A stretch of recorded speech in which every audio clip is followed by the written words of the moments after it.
Hello guys, for today's video ay magluluto tayo ng pritong isda at saka Baguio beans. Kinamit lalagyan natin kamatis yung Baguio beans. Ayan guys, at nagprito na ako dito ng isda. Sinalang ko na yung isda diyan.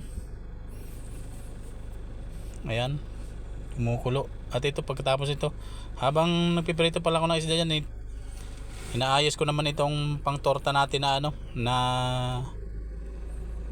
kangkong, para isasalang na lang din natin ito mamaya.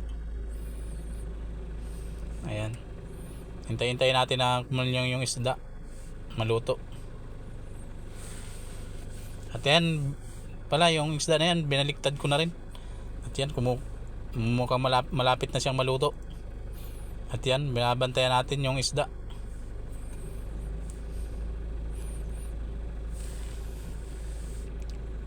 At yan guys, magagayat muna tayo dito ng ng ating mga panamya.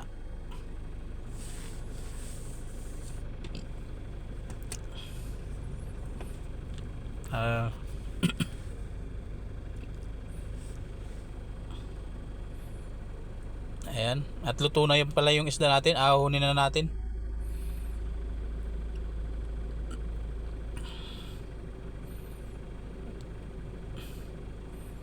Ito yung isda natin, ahunin na natin, Yan pala yung isda na yan, inahon ko na.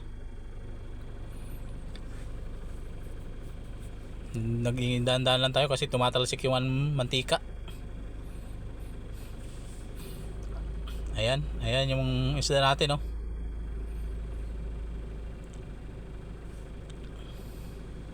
Ayan, at meron pa tayo dito isasalang na isda. Ayan, naisalang na natin.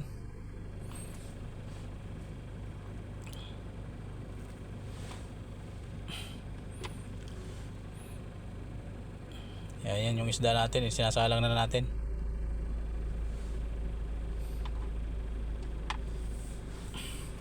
Ayan guys, ayan yung isda natin sinalang. Hintayin natin ito maluto. Ayan guys, at yan na yung mga isda natin. Naihaw na pala natin itong mga isda na ito. Kaya ito, luto na. At yan, at nagsimula na akong maggayat ng itong ating Baguio beans.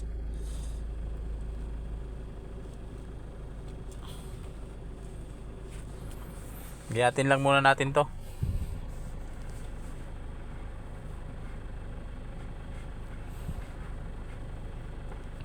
Ayan, ginayat na natin. Okay, yung pagayat na. At yan, sinunod ko naman dito yung ating kamatis. Ayan, meron tayong kamatis, meron tayong bawang, meron tayong sibuyas. At yan, at yun, may sira pala yung dulo. Kaya tinanggal muna natin yung sira.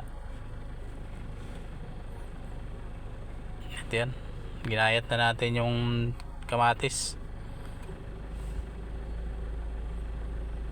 At sinunod natin itong bawang. Bali, ito yung ating mga pangsahog sa natin yung bali, ang lulutuin natin dito yung Baguio beans. At yan, tiniwa ko na rin yung sibuyas.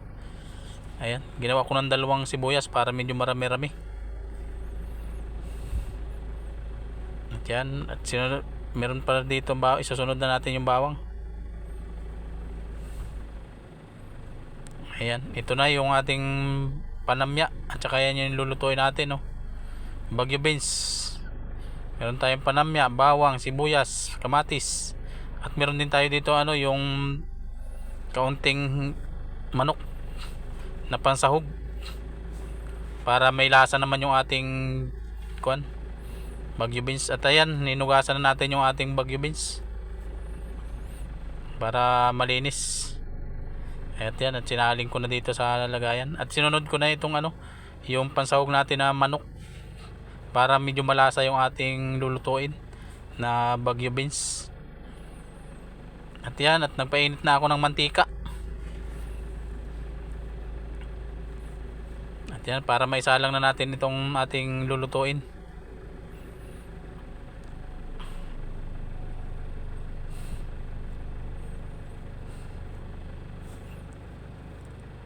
At yan, at isasalang na natin. Unahin na natin tong bawang. Ayan. Medyo luto-lutuin lang natin tong bawang. Ayan. At yan, sinunod ko na rin yung sibuyas.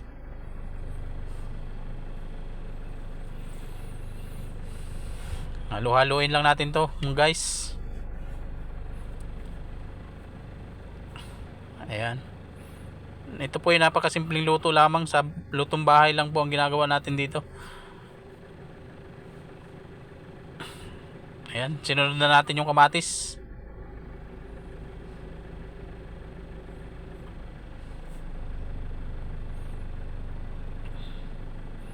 Ayan guys, napakasimpleng luto lang ito mga guys.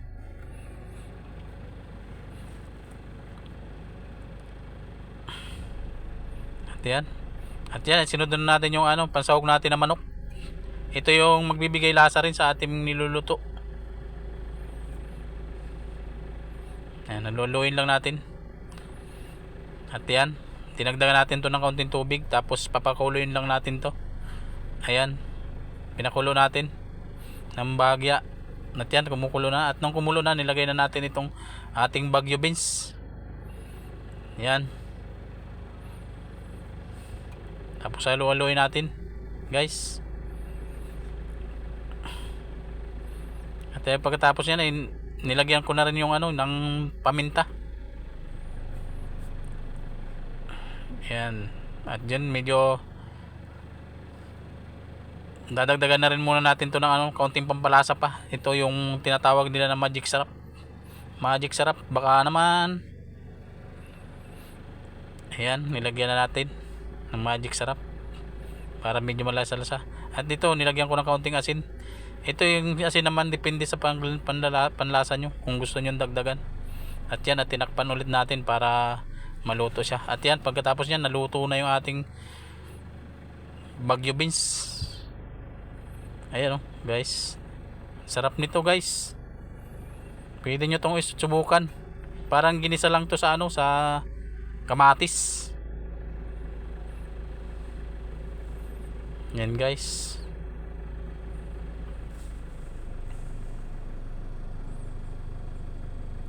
Yan guys, yung ating mga niluto na ayan, at kumukulo na. Malapit na itong maluto guys. Pwede na itong ahunin maya maya. Yan guys, salamat pala sa panonood nyo po. At salamat sa mga followers, friend, and unfollowers.